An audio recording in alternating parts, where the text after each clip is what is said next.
et je ne parlais pas l'anglais. Non. Moi, je suis venu à Nike en tant que manœuvre. De là, je suis parti dans les opérations et j'ai été, comme ce qu'ils appellent team leader. Après, j'ai été superviseur et 2 ans après, j'ai été manager, après senior manager. C'est le crédit que je donne aux États-Unis. Ils ne regardent pas ton nom de famille ou ta peau de couleur. Du moins, moi, je ne l'ai pas connu. Quelquefois même ton diplôme, Moi, pas bien réellement. évidemment, ils veulent savoir qu'est-ce que tu peux faire. Vous faisiez quoi exactement à Nike? C'est moi qui gérais les opérations de Memphis. Tous les produits qui sont vendus aux États-Unis, qui ont le logo Nike ou Jordan, ça venait de ma base logistique. D'accord. Les gens se plaignent souvent des ressources humaines en Guinée de quoi? C'est le facteur capacité et le facteur attitude. Avoir la capacité de faire un travail n'est pas assez pour que cette personne soit vue comme une ressource valorisante. En tant que recruteur, est-ce qu'il y a des profils types que vous recherchez avant chaque entretien? Beaucoup de recruteurs ne vont jamais vous le dire et beaucoup même ne le savent pas. Mais quand vous partez pour postuler et vous êtes en face d'un recruteur, il y a 5 choses que le recruteur cherche. Qu'est-ce qu'un chercheur d'emploi doit éviter pour espérer être recruté? La chance dans le milieu professionnel, c'est quand l'opportunité et la préparation se rencontrent au rond-point.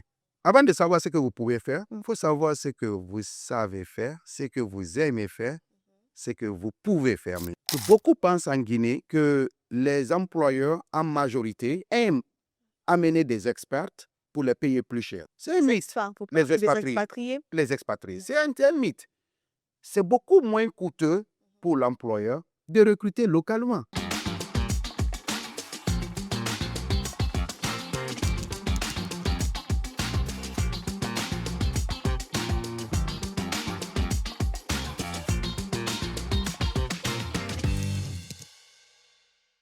Bala Camara est un pur produit du système éducatif guinéen où il a obtenu son baccalauréat avec mention très bien. Lauréat d'une bourse d'État, il a poursuivi ses études à l'étranger, notamment en Algérie, et obtenu une maîtrise en gestion financière en tant que major de promotion. Il débute sa carrière professionnelle en Guinée avant de s'expatrier aux États-Unis. Pendant 20 ans, il y gravit tous les échelons chez Nike, occupant des postes de responsabilité. En 2019, il rentre en Guinée et devient directeur des ressources humaines au groupe UMS Africa, leader du transport et de la logistique intégrée.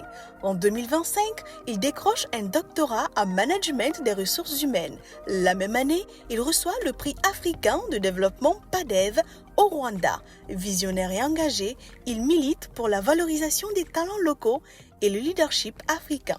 Bala Camara nous fait l'honneur d'être chez Sané. Monsieur Bala Camara, vous êtes en grande partie de l'école guinéenne, vous venez de l'école guinéenne, mais vous avez également touché du doigt un peu les pays maghrébins, mais également les États-Unis, où vous avez d'ailleurs fait une grande partie de votre carrière. Vous y avez travaillé pour Nike. Déjà, avant de parler de Nike et de ce parcours-là, on voudrait commencer par le début, avoir le film de ce parcours que vous avez à faire du début jusqu'à l'arrivée de chez Nike. Après, on parlera du reste. Eh bien, merci Madame Sané de m'avoir sur ce plateau. Eh bien, d'abord, moi, je vais vous demander si on peut se tutoyer. Et ça, je serai Ah, c'est comme vous plus à voulez. l'aise. Parlant du système anglo-saxon, on se tutoie, c'est normal. D'accord. Bon, donc, au fait, comme vous l'avez si bien dit, mon parcours, il est typique guinéen qui a éventuellement sillonné quelques parties du monde entier. Et je suis un fruit de l'école guinéenne. D'accord. Donc, j'ai fait mon cycle primaire et secondaire ici. Et quand j'ai été admis au bac parmi les lauréats à l'époque, j'étais 13e de la République. Donc, nous avons bénéficié d'une bourse d'études de la part du gouvernement guinéen pour aller à l'extérieur et se faire former, dans l'intention, bien évidemment, de retourner pour pouvoir partager ce savoir et les compétences acquises avec la nation. Donc, ceci dit, moi, j'ai eu le privilège d'aller avec un groupe d'éminents élèves à l'époque en Algérie D'accord. et où j'ai eu pratiquement à faire la formation dans la gestion financière D'accord. dans une université qui s'appelle Béjaïa.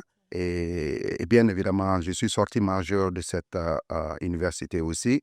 Une première au fait d'ailleurs pour un Guinéen qui était bien salué à l'époque. Vous étiez le Je- premier Guinéen. Le premier, au fait, j'étais le premier Guinéen à avoir un diplôme de cette université qui s'appelle Université Abdraman Mira de Béjaïa. Et de surcroît majeur de votre Major de la promotion. promotion, Bah, bien évidemment. félicitations déjà. Bien, merci. Il y avait cette fibre nationaliste à l'époque disant que quand on va quelque part, il faudra que les drapeaux guinéens soient bien représentés. Donc, après là-bas, comme j'avais déjà cette intention de retourner en Guinée, je suis effectivement revenu en Guinée après ma licence en gestion financière et j'ai commencé mon parcours avec une société de transit à l'époque qui s'appelait Socopao. Et de là, on m'a repéré, j'ai postulé et j'ai été admis à un poste de responsabilité avec à la société Shell. À l'époque, qui était Shell, qui est devenu Vivo éventuellement. Mais en 2001, j'ai décidé de partir un peu, rajouter un peu plus sur mes D'ici votre compétences de formation. savoir, et notamment apprendre l'anglais, qui était un facteur bloquant à l'époque pour moi pour aspirer à d'autres postes de responsabilité avec une société qui était anglo-saxonne. Ah d'accord, donc jusque-là, vous ne compreniez pas, vous ne saviez pas parler anglais, c'est ça? Exactement, exactement. Oui. Au fait, je me rappelle à l'époque quand on avait fait l'interview, on a postulé pour un poste de responsabilité à Shell. Nous étions une cinquantaine. Ils voulaient une seule personne. Donc, il y avait un cabinet ici qui s'appelle Arthur Anderson qui nous a envoyés. Et donc, ils ont retenu le premier qui est sorti de cet entretien, c'est quelqu'un qui parle anglais. Ah. Et moi, étant deuxième, ils ont aimé mon profil. Ils ont créé un poste pour moi, juste pour m'avoir dans la poste, dans la société, dans la boîte. Et donc, éventuellement, j'ai commencé à travailler et je me suis rendu compte que l'handicap majeur pour moi en ce moment, C'était la langue. c'était l'anglais. Et il fallait que l'anglais soit rajouté au français que je disais. Donc, ceci dit, j'ai négocié un départ pour aller me former aux États-Unis. Et aux États-Unis, comme vous l'avez bien dit, j'ai passé 2 décennies là-bas et j'ai eu l'opportunité non seulement de poursuivre ma formation universitaire, mais aussi d'embrasser une carrière, et cette fois-ci qui n'est pas dans la gestion financière, mais qui est tout autre chose, qui est la gestion des opérations, la logistique, le transport et les ressources humaines éventuellement. Et c'était chez Nike? Exactement. Et C'était avant ou après avoir appris l'anglais? au fait, mon histoire avec Nike est tellement intéressante. Comme j'étais à l'université, on m'a mis dans un programme qu'ils appellent aux États-Unis ESL, donc English as Second Language. Donc, pour apprendre l'anglais, il fallait partir. Juste là, c'est sûrement ceux qui veulent apprendre l'anglais. D'accord. Donc, j'ai passé 2 semestres, mais j'arrivais à comprendre un peu l'anglais, mais je ne m'exprimais pas bien. Et à l'époque, mon conseiller à l'université m'a demandé, écoute, pour que tu puisses vraiment bien appliquer ce que tu as appris, il faut être sur le marché de l'emploi. Donc, je vais arranger de sorte que je te recommande à certaines sociétés de la place pour pouvoir un peu pratiquer. Donc, c'est ainsi qu'on m'a amené à Nike et je ne parlais pas l'anglais. Non. Et non, pas du tout, je ne parlais pas l'anglais. Et il y avait qu'une opportunité temporaire D'accord. à l'époque, dans la ville de Memphis, Tennessee, au sud des États-Unis. Il y a la base logistique de Nike qui est là. Donc, elle venait vraiment de s'y implanter. Il était question de faire une sorte d'expansion et ils avaient besoin des manœuvres pour faire bouger les cartons d'un site à un autre. Donc, moi, je suis venu à Nike en tant que manœuvre. Et c'était un boulot de temps partiel en tant que manœuvre. D'accord. En fait, vous avez vraiment commencé au bas de l'échelle de Nike. Le plus bas du bas. Et est-ce que vous saviez que vous alliez passer autant de temps chez Nike et surtout gravir les échelons? Est-ce qu'au début, vous vous disiez que moi, j'ai une carrière à construire à Nike, ou bien c'est juste un passe-temps, c'est juste pour un moment et je peux me retrouver dans d'autres secteurs ou dans une autre entreprise? Est-ce qu'au début, vous aviez cette idée-là? Au fait, je dirais non, parce qu'au début, quand j'ai fait ma formation en gestion financière à l'université, moi, je voulais au fait travailler à Wall Street. Je voudrais être Dans les finances. économiste dans les finances, dans les chiffres et tout. Et donc, je suis parti à Nike, comme je dis, hein, pour un objectif bien déterminé, pour apprendre la langue.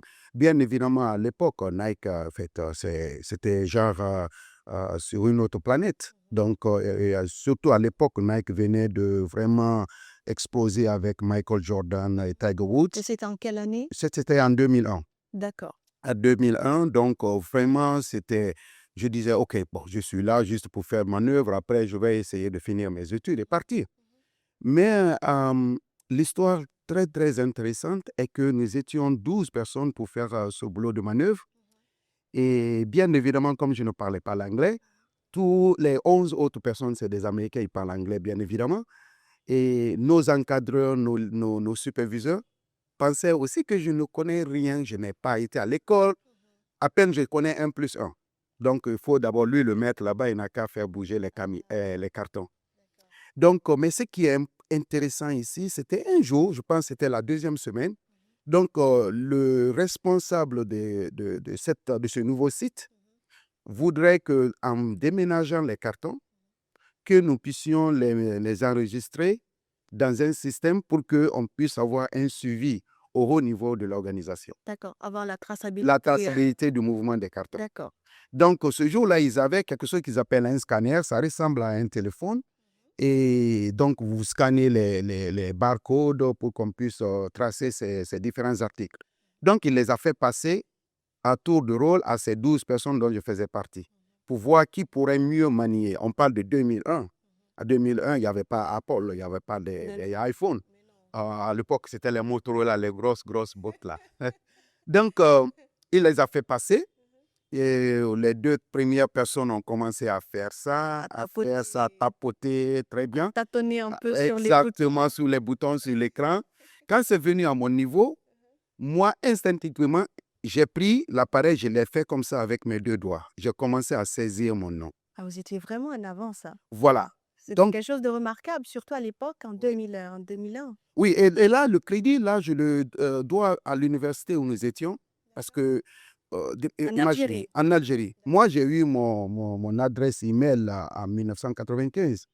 D'accord. Donc, balakamara.yahoo.fr, c'est depuis 1995, je l'ai. En toutes Ah, lettres. en toutes lettres. Sans pan, sans virgule, sans point, ni rien. Les premiers utilisateurs de Exactement, parce qu'à l'époque, je me rappelle quand notre professeur nous parlait de l'Internet, ce que c'est et tout ça, là, on était tous là, waouh! Donc, j'ai eu l'opportunité de m'habituer au moins, d'être exposé à tout ce qui est informatique et tout ça. Donc, quand on m'a donné cet appareil, je l'ai pris comme ça instinctivement, j'ai commencé à saisir mon nom. Le monsieur a remarqué ça. Ça, c'était le déclin pour lui. Il m'appelle, dit, toi, tu as été à l'école? J'ai dit oui. Quelle question? Oui, parce que bon, tout le monde pensait, hein, c'est dans ce groupe qu'il y a une dame qui m'a, une fois, elle était avec une autre collègue, ils étaient en train de faire de l'arithmétique basique, quoi. C'est comme quand tu dis 17 plus 15. Oui. Donc, ils ont commencé à dire Nous, on 17 appelle plus... ça et- calcul mental. Voilà, calcul mental. L'une a dit, bon, il y a 17 cartons là-bas plus 15, ça fait combien? Ils ont commencé à tâtonner. Moi, j'ai dit 32. Elle m'a regardé comme ça, elle dit, waouh, Ah ouais, félicitations. rien de Donc, plus. et il y avait un autre qui était là, qui m'observait, qui après m'a dit, franchement, hein, toi, La tu as bac matière. plus 4, mais on dit ici que c'est félicitations d'avoir fait 17 plus 15. Bon, voyant cela, il s'est dit, le monsieur là, non seulement je sais qu'il comprend cela, mais il est très à l'aise avec. Donc, il m'a dit, je comprends, bon, je comprenais tout ce qu'il disait, mais dès que moi je parlais, c'était en cacahuète. Voilà. Anglais tordu. C'était le franglais mélangé avec le soussou et tout ce que vous savez. Donc, il m'a dit, que, venez, on va vous montrer comment le faire. Et c'est comme ça qu'il m'a mis. Et je suis très, très honoré que cette dame qui faisait un peu cette sorte de parodie sur moi, Et prêtez attention. exactement, à la fin, quand j'ai quitté Nike après 19 ans de service, il y avait au moins 5 personnes entre nous dans la hiérarchie de l'organisation. Elle était très fière de moi. Au fait, elle n'était pas fâchée, elle était toujours fière. Partout où elle était, elle me voyait, elle présentait. Vous avez vu gravir les échelons. Exactement, c'est ça. c'était une fierté pour elle. Et justement, vous faisiez quoi exactement à Nike avec les échelons que vous avez eu à gravir? Donc après ça, donc, je suis parti dans un espace bureau, administratif, cartons au donc bureau. des cartons au bureau. Des cartons au bureau. Donc j'étais là et ils ont vu non seulement que je maîtrisais l'informatique à l'époque, mais aussi que je comprenais tout ce qui est là, ce qu'ils appellent inventory management, la gestion des inventaires. Donc, je comprenais un peu et j'avais la discipline, le sérieux dans ce que je faisais. Et ils ont commencé à me donner plus de responsabilités. C'est le crédit que je donne aux États-Unis. Ils ne regardent pas ton nom de famille ou ta peau de couleur. Du moins, moi, je ne l'ai pas connu. Ou quelquefois même ton diplôme. Moi, bien évidemment, ils veulent savoir qu'est-ce que tu peux faire. Pas ce que tu as appris, ce que tu as récité à l'école. Donc, ils m'ont donné l'opportunité de gérer cette équipe maintenant de manœuvre avec laquelle j'étais là. Donc, j'ai commencé à gérer cette équipe, leur donner des instructions avec la plus grande humilité possible, bien évidemment. Donc, et c'est ainsi, ils ont commencé à me dire, OK, maintenant, tu n'es pas... Votre contrat temporaire va finir. Qu'est-ce que tu veux faire? Je dis, je veux continuer à l'école, mais je veux faire avec Nike. Est-ce que j'ai la possibilité de grandir avec Nike? Ils ont dit oui. J'ai dit, ben alors, je pensais que ce rêve était sur la planète Mars quelque part. Mais maintenant, si c'est proche, voilà, j'y suis. Donc, c'est ainsi que j'ai commencé. Et de là, je suis parti dans les opérations. Et j'ai été, comme ce qu'ils appellent team leader. Après, j'ai été superviseur. Et 2 ans après, j'ai été manager. Après, senior manager. Et ce qui est intéressant là, à Nike, vous êtes dans une école. Vous apprenez parce qu'on ne te laissera jamais rester immobile au même niveau, D'accord. dans la même fonction ou dans le même service pendant plus de 5 ans. Ce n'est pas Il y possible. a une évolution. Il y a une évolution qui te garantit si tu t'y mets. Donc, c'est ainsi que j'ai eu l'opportunité non seulement d'assumer des postes de responsabilité dans les opérations. Ouais. Donc, c'est moi qui gérais les opérations de Memphis. Donc, tout un immeuble où tous les produits qui sont vendus aux États-Unis, qui ont le logo Nike ou Jordan, ça venait de ma base logistique. D'accord. Donc, la pression était là parce qu'il fallait vraiment servir les grandes surfaces, les grandes boutiques et tout, et comme les Foot Locker et autres. Donc, mes interlocuteurs grandissaient. D'accord. Donc, c'est ainsi maintenant que j'ai eu aussi cette promotion, et après des évaluations, bien sûr, et après avoir postulé à aller au siège qui se trouve à Portland. Parce que le siège de Nike Se trouve. est à Portland et même Adidas aux États-Unis, au fait. Donc, ils sont là côte à Portland, et vraiment, ça aussi, c'était un rêve qui devenait réalité pour moi. Quel parcours! Quel parcours! Mais l'aventure ne s'arrête pas là. Après, on reviendra là-dessus. Mais vous, qu'est-ce que ça vous fait aujourd'hui d'avoir travaillé dans une grande boîte comme Nike, quand même, qui est le premier distributeur d'équipements sportifs dans le monde, avec plus de 32 milliards de chiffre d'affaires. Et comment est-ce que vous vous sentez? Qu'est-ce que ça vous fait d'avoir travaillé chez Nike? C'est une fierté inégalée dans le sens où, pour suivre toujours ce que je disais, quand je suis parti à Portland au siège de Nike, je pouvais passer toute la journée, je ne vois pas une peau noire. D'accord. Donc, pour vous dire un peu l'environnement dans lequel j'évoluais, et là, je dirigeais une équipe, rien que de grands managers, qui étaient tous des Blancs, à part un qui était de nationalité indienne, et j'étais le seul noir. Et rassurez-moi, c'était pas raciste? Pas du tout, au D'accord. fait, justement. OK. Justement, parce qu'ils m'ont embrassé, ils m'ont accepté comme leur, non seulement leur collaborateur, mais leur responsable pour gérer. Et mon rôle était quoi? J'étais responsable de tout ce qui était importation des produits de Nike vers les États-Unis. Comme vous le savez, les produits de Nike sont souvent à 95% fabriqués à l'extérieur des États-Unis, en Asie et dans le sud-est de l'Asie principalement, mais aussi en Amérique du Sud. Donc, moi, j'étais responsable de tout ce qui était un produit Nike qui rentrait après sa fabrication aux États-Unis. J'étais responsable de l'équipe qui prenait ce produit au point de consolidation, donc à l'origine, en Asie par exemple, soit par la voie aérienne ou la voie maritime ou la voie terrestre quand c'est en Amérique du Sud. C'est moi qui coordonnais tout ça pour s'assurer que ça venait justement dans ce centre de logistique que je gérais à l'époque. D'accord. Voilà, donc c'était vraiment un rêve parfois, il y a des moments où je me pinçais, alors c'est vraiment, c'est ça. Et j'ai eu l'opportunité justement de gérer aussi ce centre de distribution qui envoyait les produits Nike aux célébrités.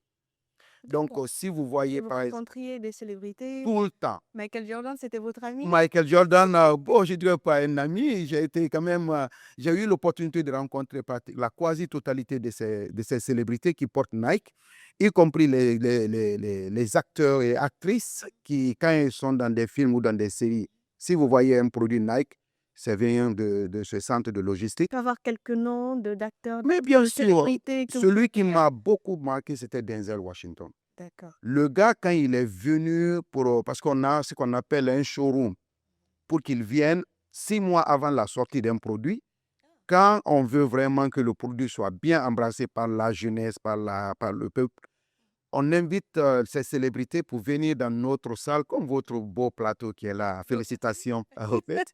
Et l'objectif de les inviter, c'est de les impressionner. Imaginez, vous voulez impressionner des millionnaires en dollars. Et quand ils viennent, ils sont vraiment impressionnés. C'est pour vous expliquer un peu comment le décor était impeccable. Et le décor était changé chaque mois D'accord. pour impressionner ces gens. Ce sont des décors qu'on n'a jamais vus Exactement. sur la toile. Et malheureusement, on n'avait pas le droit de prendre des photos, ni sur le plateau, ou bien avec ces célébrités. C'était, comme le disait mon patron à l'époque, quand ces gens venaient nous voir, c'est la famille qui venait. D'accord. Quand je vois mon frère, je ne veux pas dire, ah, viens, on va faire un selfie. Donc, on est là, on parle, on papote. Ah, j'aimerais bien être à votre place à l'époque. Tu m'as Denzel Washington. Hey, hi guy. Mais au fait, justement, ce qui est intéressant, donc, le plateau où vient le showroom, c'est une grande salle bien montée. Donc, l'univers idéal, la galaxie. Derrière, ce n'est pas aussi ça. D'accord. Donc, c'est là où les produits sont préparés pour les présenter. D'accord. Donc, quand lui, on lui a fait amener ce produit, ce nouveau produit Nike, je pense que c'était une paire de chaussures Jordan, il était émerveillé de la présentation. Il dit, mais quelle est l'équipe qui a présenté ça? Je vous ai vu venir de là-bas. Donc, lui, il dit qu'il veut pas. On dit, non, il ne faut pas aller là-bas, on veut l'impressionner. Il dit, non, moi, je vais aller là-bas. Donc, il est parti derrière, il nous a retrouvés. Le gars s'est littéralement assis sur un petit tabouret. Il a commencé à nous chambrer, quoi. Bon, Beaucoup d'humilité. beaucoup d'humilité. Là, j'étais agréablement impressionné de par son humilité, sa simplicité. Et peut-être la deuxième personne, c'était Julia Roberts, qui est une actrice très célèbre, qui était aussi sans façon. Donc, franchement, c'est impressionnant de savoir que vous pouvez côtoyer toutes ces célébrités, y compris les Michael Jordan, les LeBron James, qui, là où on travaille, ils ont leur bureau. Donc, au siège de Nike, il y a plusieurs immeubles. Et chaque grand immeuble porte le nom d'une célébrité qui est vraiment la famille de Nike. Donc, il y a l'immeuble Jordan, l'immeuble Tiger Woods, et c'est LeBron James et tout. Donc, ils viennent et ils ont leur bureau là-bas. C'est là-bas ils participent avec les équipes qui font la confection des produits. Ils y mettent leur input. C'est eux qui décident comment faire le produit, la qualité et tout. Donc, vous les rencontrez, vous les dites bonjour, ils vous saluent, vous parlez un peu. Mais encore une fois, interdiction formelle de prendre des photos. Ah, on aurait bien voulu avoir des images pour immortaliser ça. C'est ça. Mais bon, malgré tout ce que vous avez vécu à Nike, vous êtes quand même revenu en Guinée. Vous avez décidé de revenir en Guinée. Pourquoi ce choix? Après 19 ans passés aux États-Unis quand même. Oui, vous savez, je sais qu'en Guinée, il y a des gens qui ont dit ça et qui le disent souvent. Mais j'y crois foncièrement que ce que disait John Kennedy, il disait, demande-toi pas ce que ton pays a fait pour toi, mais ce que tu as fait pour ton pays. Et ce n'est pas un slogan pour moi. Si je regarde, comme je le disais, c'est la Guinée qui a financé moi mes études. Et j'ai compris l'importance de ça comment. Parce que quand je suis venu aux États-Unis, je ne parlais pas anglais. J'ai payé 5 000 $ pour aller à l'école. C'est moi qui payais l'argent pour que j'apprenne l'anglais. C'est à ce moment que j'ai pu réfléchir. J'ai dit, waouh. Et je l'ai même dit à mes co-étudiants à l'époque que moi, j'ai fait l'université, tout mon cycle, c'est gratuitement. Et même mieux, l'État guinéen me payait des pécules autant que l'État algérien pour que j'étudie pour moi-même. Maintenant, je finance ça. Donc, ça a commencé à vraiment à me toucher que c'est important cette gratitude envers ton pays. Parce qu'aux États-Unis, ce n'est pas ça. Moi, mon pays l'a fait pour moi. D'accord. Donc, ceci dit, et tout le monde comprend que l'intention, l'objectif d'un pays de financer des boursiers, c'est dire vous allez à l'extérieur, vous apprenez et les compétences, le savoir-faire, le savoir-être, vous revenez ici, l'appliquer, partager, et peut-être, pourquoi pas, le mettre au service même de l'État ou du gouvernement. Sachant cela et ayant lu, ayant appris que c'est comme ça que les pays comme la Chine, la Corée du Sud et autres se sont développés, même tout récemment comme le Rwanda, écoute, il faudra que tu reviennes chez toi, ne serait-ce que pour apporter ton petit grain, et littéralement ce petit grain dans l'édification de cette nation. Les gens pourraient passer, oh, toi, qu'est-ce que tu peux faire pour un pays tout comme la Guinée? Ce n'est pas en étant ministre ou grand directeur Oui. qu'on pourra faire nécessairement la différence. Un leader est différent d'un chef. Leader, naturellement, tu apportes quelque chose à ta communauté. Il y avait même aux États-Unis le fait de faire ce qu'on appelle le giving back. Donc, redonner à la communauté. Déjà, tu es vu comme un citoyen modèle. Donc, nous tous, on le faisait aux États-Unis.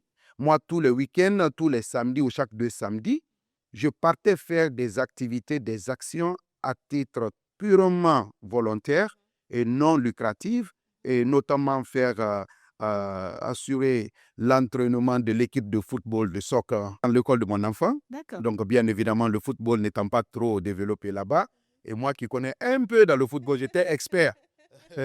Donc, il fallait que je puisse au moins partager ça avec l'école de mon fils. Et donc, tu fais tout ça aux États-Unis. Et à des moments, on dit, sortez nettoyer devant chez vous ou partez dans ce dépôt de je ne sais quoi, apportez votre savoir. J'ai fait tout ça là aux États-Unis. Pourquoi ne pas revenir en Guinée le faire? Encore une fois, cela ne veut pas dire que cette goutte d'eau dans l'océan va nécessairement faire changer les vagues, mais au moins C'est en plus. tu aurais fait pour toi. Et ça me rappelle cette citation de Mahatma Gandhi qui dit « Soyons le changement que nous voulons voir dans le monde ». Donc, au lieu de dire que tout le monde va changer, tout le monde change, personne ne change, d'abord, rassurons-nous que nous-mêmes, nous avons changé. Que nous ne sommes pas les premiers à éplucher de l'orange et puis on envoie ça sur la chaussée.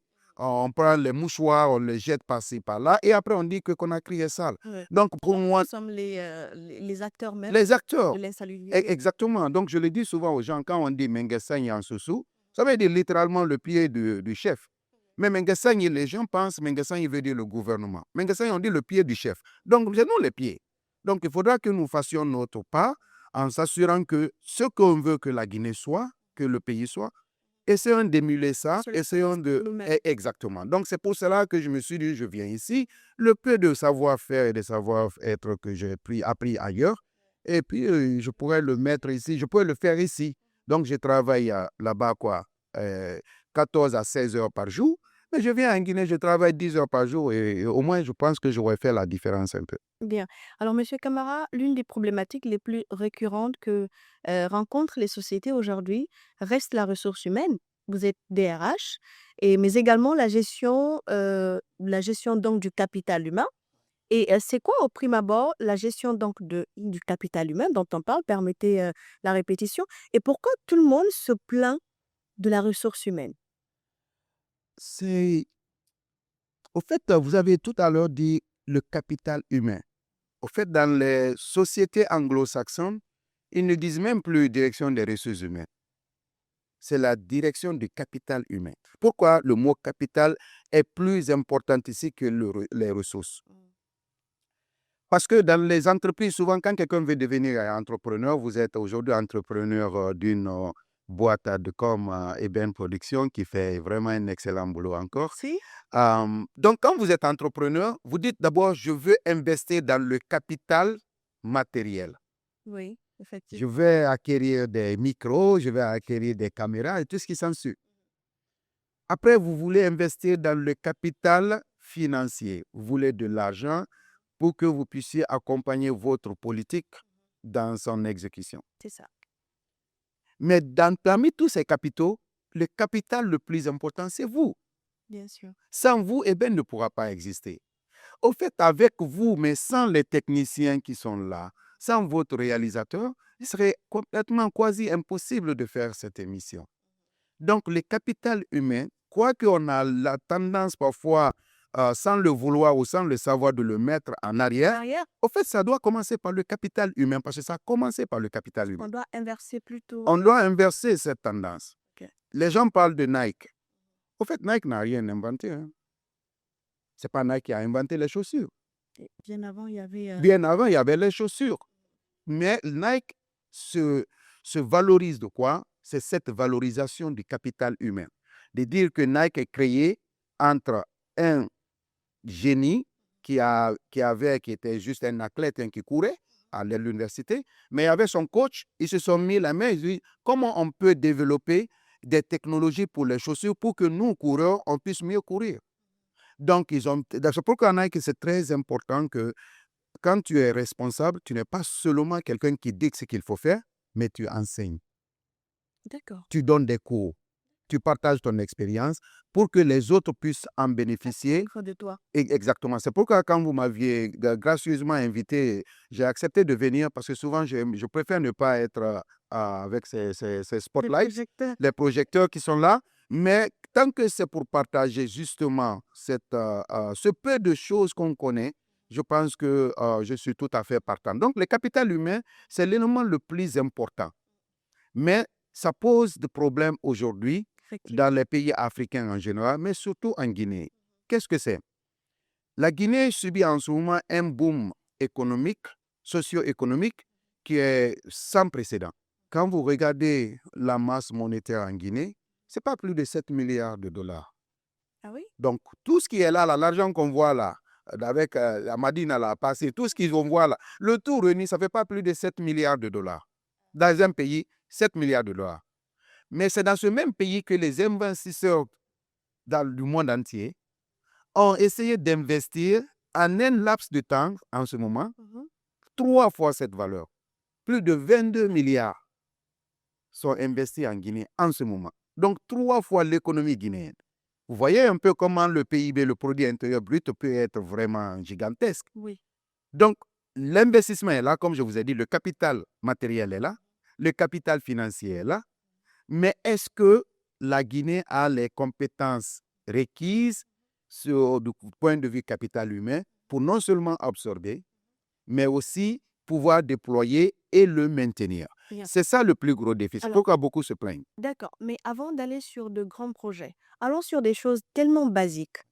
La gestion de la ressource humaine, que ce soit en entreprise, sur des choses vraiment simples. Ça peut être au restaurant, ça peut être dans une start-up.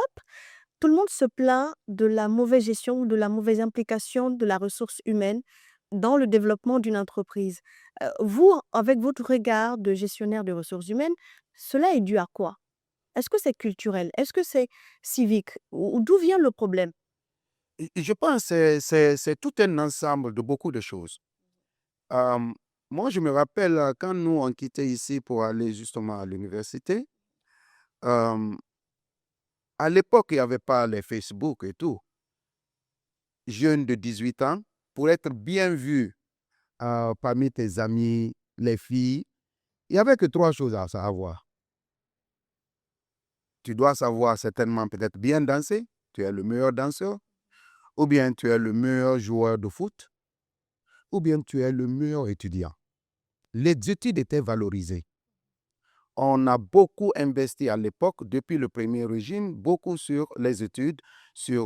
Quand je dis études, je parle de l'éducation en général. Donc ça, c'est l'instruction pédagogique, mais aussi l'instruction civique. Bien sûr. C'était déjà connu qu'on devait vraiment, il y avait des valeurs auxquelles on tenait et qu'il fallait respecter. Quelque chose s'est passé depuis les années 90. C'est comme si cela s'est étiolé un peu. Toutefois, il n'est pas trop tard. Les gens se plaignent souvent des ressources humaines en Guinée de quoi? Vous savez, en matière de capital humain, il y a 2 facteurs qui sont égaux et qui sont tous les 2 importants, et il faut avoir tous ces 2 facteurs pour être une ressource humaine valorisée et valorisante. C'est le facteur capacité et le facteur attitude. Avoir la capacité de faire un travail n'est pas assez pour que cette personne soit vue comme une ressource valorisante. D'accord. Il faut avoir l'attitude qui va avec. quelqu'un qui est sortant de Sorbonne à bac plus 50, mais qui n'écoute pas son responsable, qui a une attitude nauséabonde envers ses collaborateurs, n'est pas cette valeur ajoutée qu'une société recherche.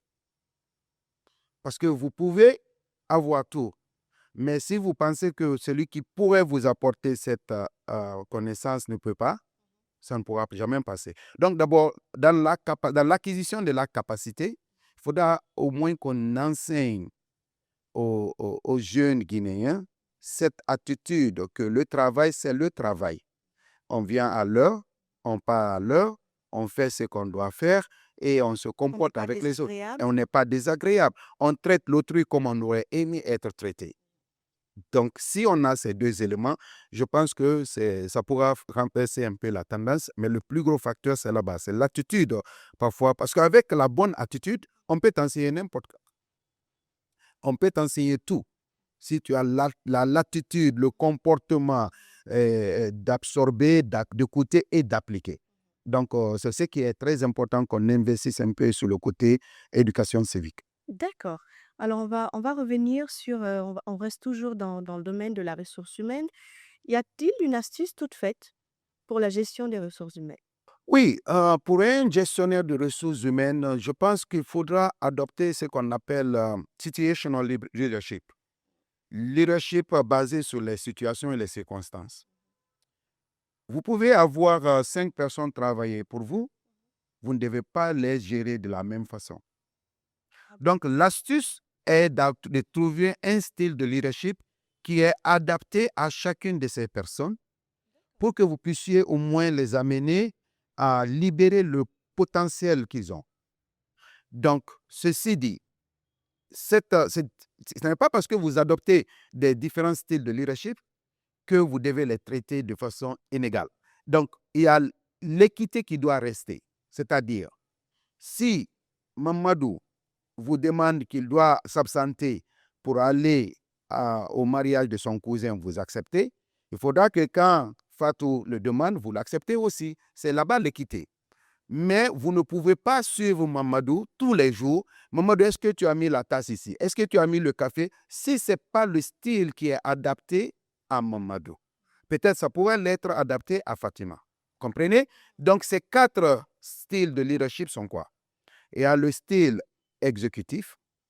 Là, ce sont ces employés qui ont besoin qu'on leur dise ce qu'il faut faire tous les jours. Les Mamadou là dont je parle.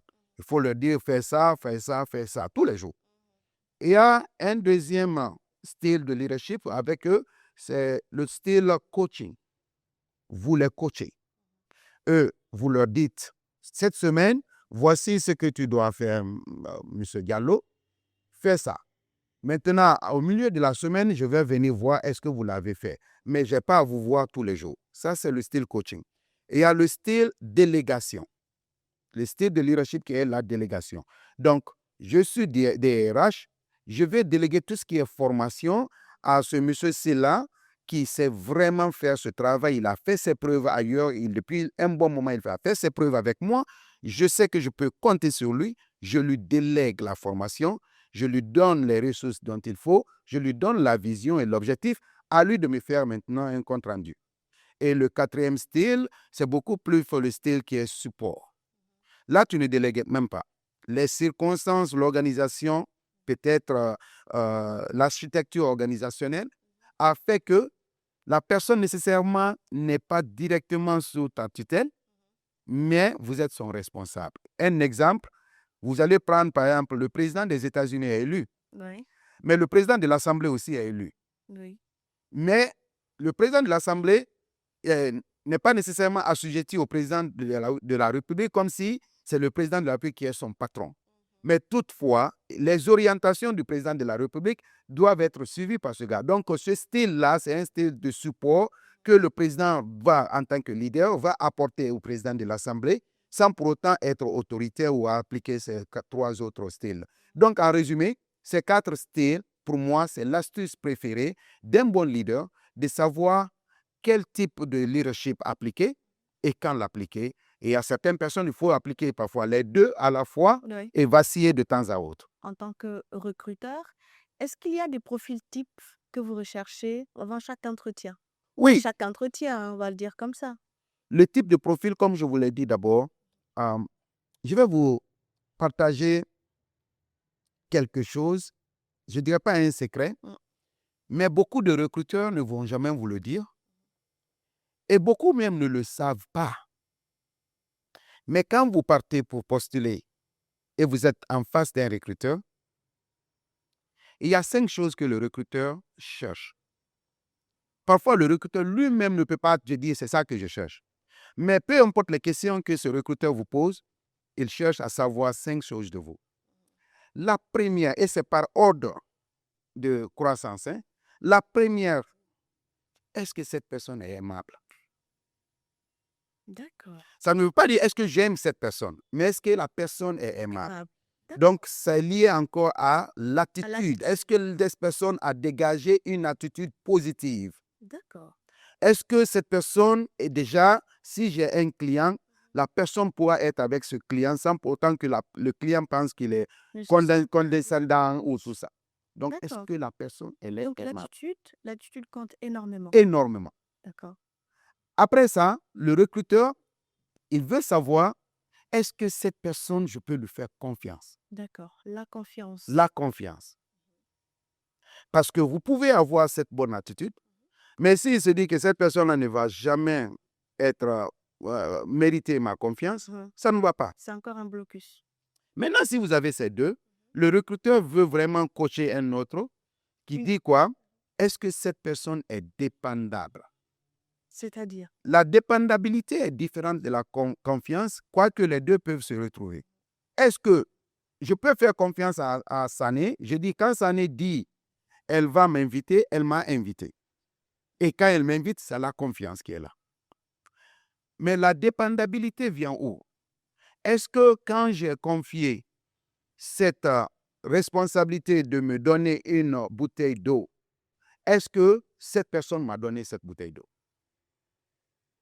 D'accord. Je compte sur la personne pour que mon entreprise aille ici. Mhm. Est-ce que cette personne a été capable de livrer cela Mhm. quand je l'ai voulu ou je l'ai voulu? C'est ça la dépendabilité. Est-ce que je peux dépendre de cette personne? Vous pouvez avoir confiance à quelqu'un, la personne vous dit la vérité, mais cette personne est flemmard. Elle ne va jamais bouger. C'est vrai. Donc, est-ce que c'est au flemmard que vous allez confier Oui. votre entreprise? Non. Bien sûr que non. Maintenant, en 4e position, est-ce que cette personne peut faire ce boulot? Donc, est-ce que cette personne peut faire ce travail? Vient En directement, 4e, pas en première position comme vous jamais l'avez en mentionné. première position. Mais un recruteur aguerri Mhm. va jamais considérer d'abord ta compétence. Mais si avec les 3 points que vous avez cités, que la personne coche ces cases-là, est-ce que si elle n'arrive pas à avoir la possibilité, la capacité d'exécuter ce travail, on peut toujours l'apprendre? Oui, parce que maintenant, la personne a l'attitude nécessaire justement pour Pour l'enseigner, apprendre. Ah d'accord. justement. Mais si la personne n'a pas ces 3 attitudes-là, surtout les deux, la deuxième et la troisième, il serait difficile de l'enseigner, ce que vous voulez. D'accord. Et même si vous êtes encore sortant de Harvard, quand vous regagnez ou vous venez dans une nouvelle organisation, il faudra apprendre comment cette organisation fonctionne. Bien sûr. Mais si vous n'êtes pas, vous ne méritez pas la confiance, vous n'êtes pas dépendable, les gens qui sont là vont jamais vous enseigner comment ils travaillent. Donc, et le 5e critère qui regarde comment ce profil pourra intégrer le profil général de l'organisation. La personne peut avoir tous ces 4 critères. Elle peut le faire. Mais vous regardez, mais cette personne-là, si elle vient ici, là, aïe, Alors, l'autre question que je vais vous poser, c'est de savoir qu'est-ce qu'un chercheur d'emploi doit éviter pour espérer être recruté? Doit-il tout miser sur la compétence? Vous avez quand même cité pas mal de choses, mais qu'est-ce qu'il doit éviter quand il cherche un emploi? il y a un penseur qui a dit que la chance dans le milieu professionnel, c'est quand l'opportunité et la préparation se rencontrent au rond-point. Donc, la chance, c'est comme un rond-point où se retrouvent l'opportunité et la préparation. D'accord. Si vous avez l'opportunité, mais vous n'êtes pas préparé, ça ne, Vous passez à ça ne côté. passera pas. Donc, un chercheur d'emploi doit d'abord se préparer. Je rencontre souvent des chercheurs d'emploi et je vais parfois dans des salons d'emploi ou des séminaires autres. où il y a des chercheurs d'emploi. Et bien évidemment, la première des choses que je leur demande de me donner après les avoir posé des petites questions, est-ce que je peux avoir votre CV? Vous serez surpris combien de chercheurs d'emploi en Guinée n'auront pas leur PV, ni en format physique, ni en format électronique à vous donner sur place. Le CV? Le CV, D'accord. aussi simple que le CV. Déjà, vous envoyez maintenant un autre, justement, dans la tête de ce recruteur, est-ce que vous êtes dépendable? Vous n'avez même pas été dépendable pour vous-même d'avoir avec vous ce qui pourra vous vendre. Et ça, c'est le CV.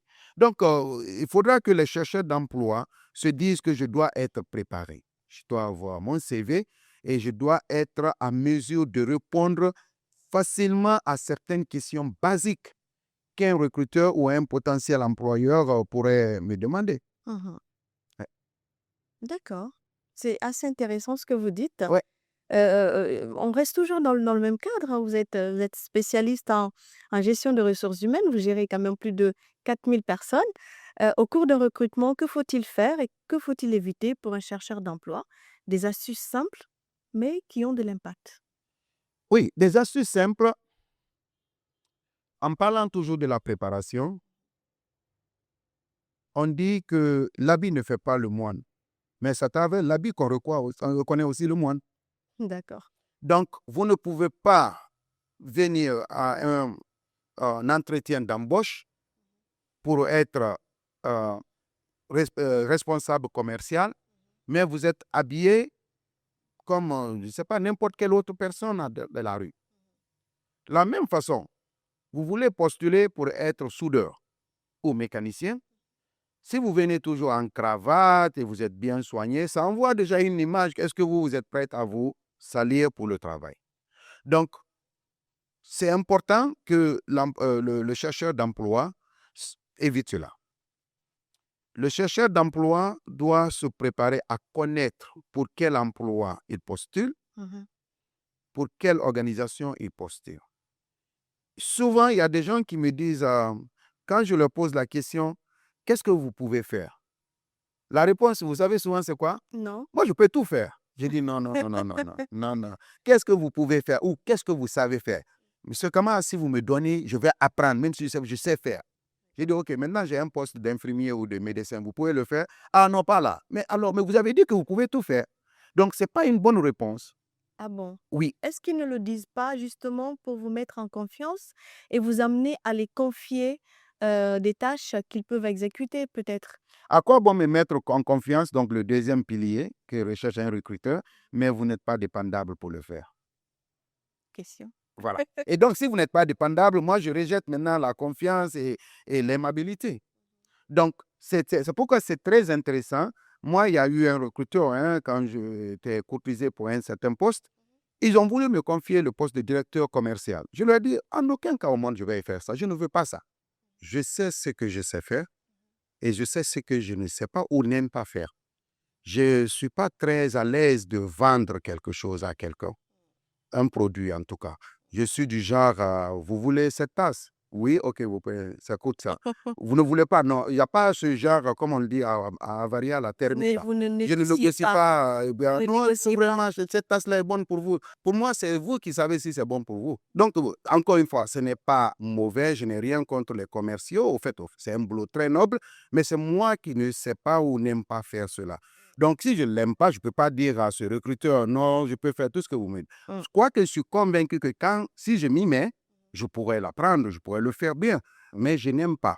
Donc, Donc, il faudrait surtout, avant d'aller chercher un emploi, savoir ce que vous pouvez faire et savoir jusqu'où vous pouvez aller. au fait, même Et pas vous connaître également, hein. avant de savoir ce que vous pouvez faire, Mhm. il faut savoir ce que vous savez faire, ce que vous aimez faire, ce que vous pouvez faire maintenant vient. Le pouvoir là vient en troisième. En troisième position. Il faudra savoir, est-ce que moi-même là, je sais chanter? Est-ce que j'aime chanter? Parce que je peux savoir chanter, mais je n'aime pas chanter. Ça, c'est par exemple, vous allez voir les enfants. Ce n'est pas tous les enfants d'un grand chanteur vont devenir chanteurs parce qu'ils n'aiment pas chanter. La fille de Kofi Olomide, elle dit non, c'est pas ça pour moi. Je sais chanter, mais je préfère faire le mannequinat. Oui, c'est ça. J'espère qu'on l'appelle Didi Stone. Hein. Oui, c'est ça. Donc, elle peut faire ça. Ah, vous Mais- avez enseigné. ah, voilà, c'est ça. Donc, maintenant, le pouvoir vient après ça. D'accord. Donc, il faudra que justement que les chercheurs d'emploi toujours soient préparés pour répondre à des questions basiques comme cela. Qu'est-ce que vous savez faire? Ah, moi, je sais faire tout ce qui est logistique, transport, ressources humaines. Qu'est-ce que vous aimez faire? J'aime le contact, j'aime travailler avec les personnes internes, externes et tout. Qu'est-ce que vous pouvez faire maintenant? Maintenant, je peux occuper le poste de DRH, je peux occuper le poste de directeur des opérations et ainsi de suite. Donc, souvent, encore une fois, aux États-Unis, on appelle ça les talking points de l'ascenseur, les éléments de langage dans un ascenseur. D'accord. Si vous vous rencontrez dans un ascenseur avec un employeur, il Mhm. vous pose des questions, il faut le dire en 20 secondes. Carrément. Parce Merci. que l'ascenseur, ça prend 20 secondes pour arriver au... Ou quelquefois moins que ça. Hein. Alors, Monsieur Camara, vous tenez beaucoup à la valorisation des talents locaux et du leadership africain. Votre encourage le témoigne d'ailleurs. Et en quoi c'est important pour vous, la valorisation des locaux, mais également le leadership africain? Et il y a ce mythe que beaucoup pensent en Guinée, que les employeurs, en majorité, je ne dis pas la totalité, mais en majorité, aiment amener des experts pour les payer plus cher. C'est un Des mythe. expats, vous Les parlez des expatriés. expatriés? Les expatriés. D'accord. C'est un mythe. C'est beaucoup moins coûteux pour l'employeur de recruter localement. Il n'aura pas à payer les billets aller-retour chaque 6 mois ou quoi. Il n'aura pas à le loger. Il n'aura pas à faire une couverture médicale internationale. Donc, c'est pourquoi, moi, dans ma conviction intime, il faut valoriser la ressource locale. Et ça, c'est n'importe où je me retrouverai. Si je me retrouve aujourd'hui à Jakarta, c'est les ressources de Jakarta que je vais valoriser. Parce qu'elles me coûtent d'abord moins cher. Mhm. Et deuxièmement, elles vont me permettre éventuellement de me reposer, de pouvoir voyager. Parce que si j'arrive à partager non seulement la vision, les objectifs, et je donne les ressources, au lieu de travailler 14 heures par jour, je pourrais travailler maintenant 6 à 5 heures par jour. Parce qu'il y aura d'autres personnes maintenant pour exécuter la vision que j'ai déjà tracée. Et souvent, ces personnes, ce sont celles qui sont là. Elles connaissent le milieu, mais elles connaissent les gens, elles connaissent la culture et tout. Donc, c'est beaucoup plus... Je ne le fais pas nécessairement parce que je le veux pour moi, mais pour moi, c'est beaucoup plus simple, c'est beaucoup plus facile de miser sur les ressources locales. Et il y a aussi l'aspect développement, hein, Ouais. parce que je pense que quand les locaux sont bien traités, ils ont beaucoup plus tendance à développer ce qui se trouve autour d'eux, parce que c'est chez eux. Donc le développement également est important quand on utilise les locaux. Bon, ça C'est peut, un... ça peut être une suite logique. Parfois que ce n'est pas toujours logique dans Ah oui? notre pays. Oui, parce que, comme vous le dites, c'est en Guinée, vous allez voir un petit quartier niché quelque part. Il y a des maisons de millions de dollars, maisons, mais il n'y a pas de route C'est vrai. pour y accéder. C'est vrai. Et pourtant, ce sont tous des millionnaires en dollars. Mhm. Donc, ne serait-ce que s'associer 10 familles, chacun me donne un peu, ils peuvent bitumer cela. C'est vrai. Donc, ce n'est pas nécessairement cette répartition de la richesse et de la compétence qui va nécessairement amener quelqu'un à vouloir investir là où il est. Mais D'accord. évidemment, logiquement, ça devait être la suite logique. Logiquement. Bien. Mais ce n'est pas toujours le cas. Alors, quel secteur est prometteur aujourd'hui en République de Guinée? C'est le secteur de l'informel. D'accord. Et comme son nom le dit, ce n'est pas formel, c'est informel, mais on doit le cadrer.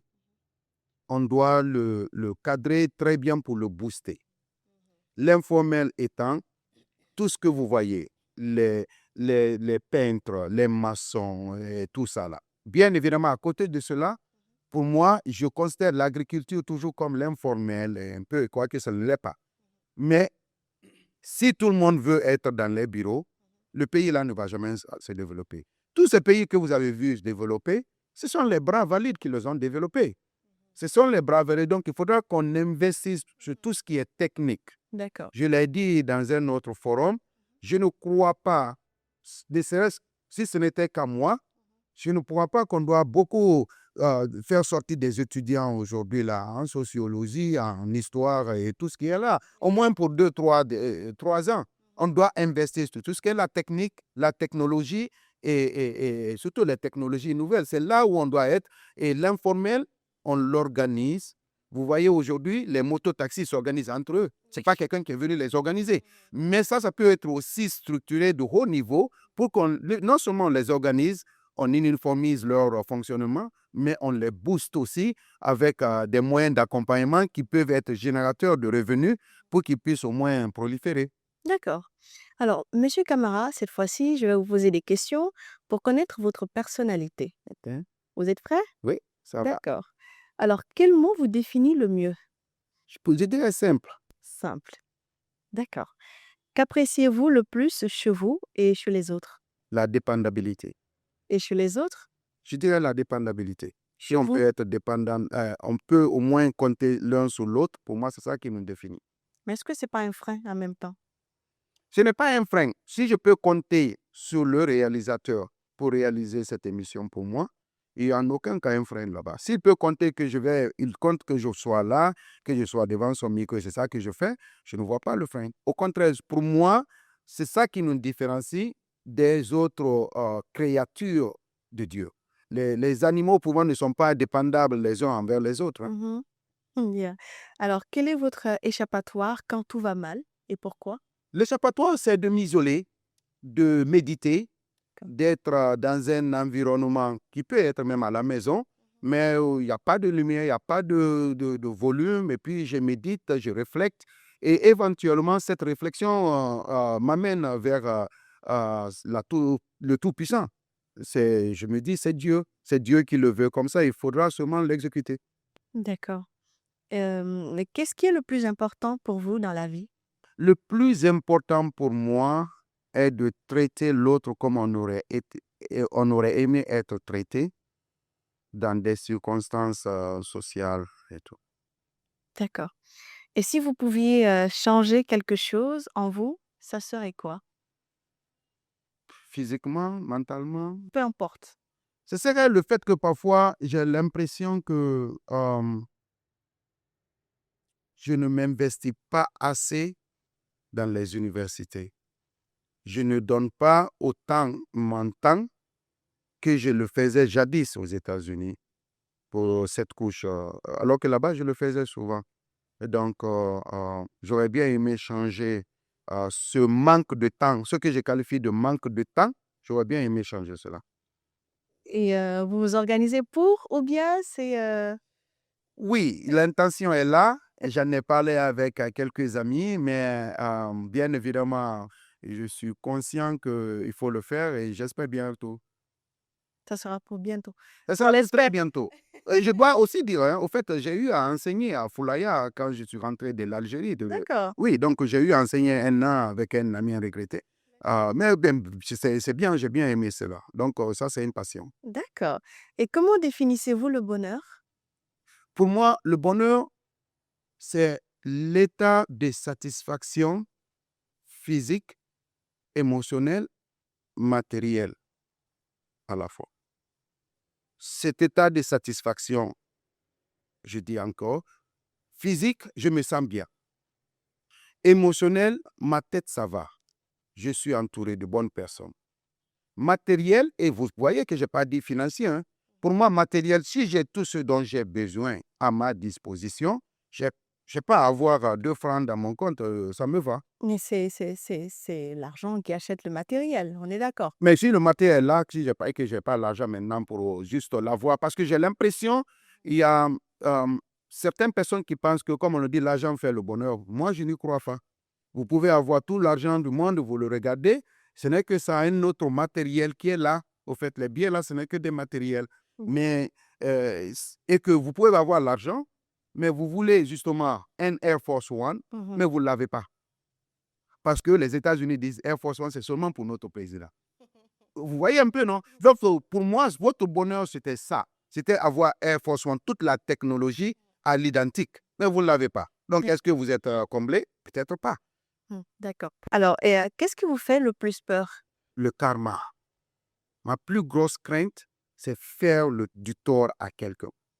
Quand vous êtes dans Oui. une fonction, Faire du mal et faire faire tort, c'est pas C'est pas la même chose? C'est pas la même chose. Est-ce que faire du mal, c'est même pas pire que faire du tort? Au fait, non. Non. Au fait, quand un policier arrête quelqu'un qui a failli renverser un enfant, un écolier, il l'envoie en prison, c'est du mal, ça lui fait du mal. Ça Ça fait du l'empêche mal à qui? à cette personne arrêtée. D'accord. C'est un mal. Mmh. Quand un chauffeur, un employé, prend un véhicule, il est en état d'ivresse. Il va, que Dieu nous le préserve, mais il va faire des dégâts, soit matériels ou humains. C'est pas bon. On est obligé de lui faire du mal, peut-être certainement en le faisant transférer dans d'autres responsabilités, c'est du mal. Mais est-ce qu'on lui a fait du tort? Donc, c'est le tort qu'il faut surtout que vous êtes appelé à faire du mal, que vous le vouliez ou pas. Ça arrive, on est humain. C'est pourquoi on demande pardon. Mais il ne faut pas faire du tort. Il ne faut pas faire du mal à quelqu'un, sachant que vous êtes en train de lui faire du mal. Il ne faut pas accuser quelqu'un à tort. Il ne faut pas privilégier quelqu'un juste parce que son nom de famille, c'est Camara, alors qu'il y a quelqu'un d'autre plus compétent, mais qui est Diallo. Et ça, pour moi, c'est de ça j'ai peur. D'accord. Préférez-vous diriger ou être dirigé? Ça dépend des circonstances. Ça dépend, vraiment, ça dépend des circonstances.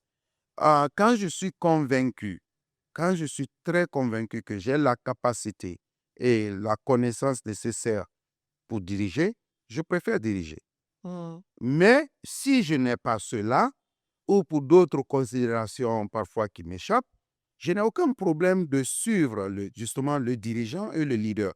Au fait, pour moi, le meilleur leader, c'est celui qui suit mieux. C'est sûr. Le meilleur leader, c'est le meilleur suiveur. Celui qui sait suivre, là, c'est le meilleur leader. Mais il y a un adage qui dit soit vous êtes leader ou vous êtes suiveur. C'est j'ai l'impression que c'est tout à fait le contraire, plutôt. Au fait, vous ne pouvez pas être leader partout. Si on est là, si on ne sommes rien que des médecins ici, là, moi, comment je peux être leader des médecins? Et maintenant, il faut décider, est-ce qu'il faut faire une chirurgie à cœur ouvert ou bien il faut faire des bypass? Comment je peux être leader de là? Donc, je ne crois pas. Pour moi, ça dépend des circonstances. Et justement, dans une circonstance donnée, soit vous êtes leader ou vous êtes suiveur. C'est là où il ne pourra pas y avoir d'ambiguïté. Mais en général, vous vous dites partout là, moi, je veux être celui qui va être devant. Mais si on a ça, on ne pourra jamais avancer. Si vous deviez vous adresser aujourd'hui à vos enfants, ça serait quoi comme message? Donc, je dirais encore, il ne faut pas faire du tort.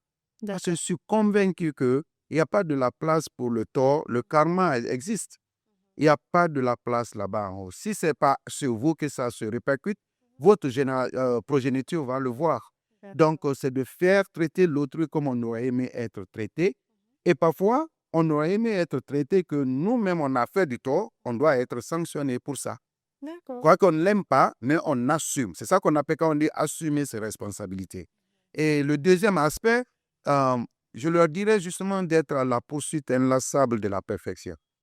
De ne jamais se reposer pour se parfaire. Est-ce qu'on peut devenir parfait? On ne peut jamais devenir parfait, mais il faut poursuivre la perfection de façon inlassable. Selon vous, que doivent prôner les jeunes pour devenir de véritables acteurs du développement de la Guinée? En Guinée, il y a un jargon social qu'on dit il faut être sérieux. Mais qu'est-ce qu'ils veulent dire par là? Les gens, pour moi, ce que j'ai compris quand ils disent jeune homme, il faut être sérieux pour que tu puisses être l'avenir du pays. Ça veut dire quoi? Fais ce que les aînés t'ont dit de faire. Bien évidemment, tant que ça s'inscrit dans ça ne viole pas nos prescriptions religieuses et coutumières. Et essaye d'émuler cela en le faisant mieux. Donc, pour moi, être sérieux, c'est cela. Fais ce que les aînés ici, ce n'est pas seulement en âge, mais ceux qui ont déjà parcouru cela, ceux qui le savent, ils ont dicté cela. Il faut le suivre et après essayer de l'émuler, s'identifier à cela et faire mieux. C'est de cela il s'agit. Monsieur Bala Camara, merci beaucoup d'avoir accepté notre invitation. Merci de m'avoir ici sur ce plateau. Encore une fois, je vous félicite parce que ce n'est pas donné justement que je vous vois en train de vous réinventer. Pendant un bon moment, vous êtes sur cette voie. Et ce n'est pas donné justement à tous les jeunes Guinéens d'avoir cette attitude. Et maintenant, si vous continuez sur cela, le ciel sera la limite. Pourquoi pas, vous serez là et ce sera certainement Barack Obama qui sera assis ici en train de parler avec Mais félicitations. merci beaucoup. Le ciel n'est même pas la limite. Et voilà.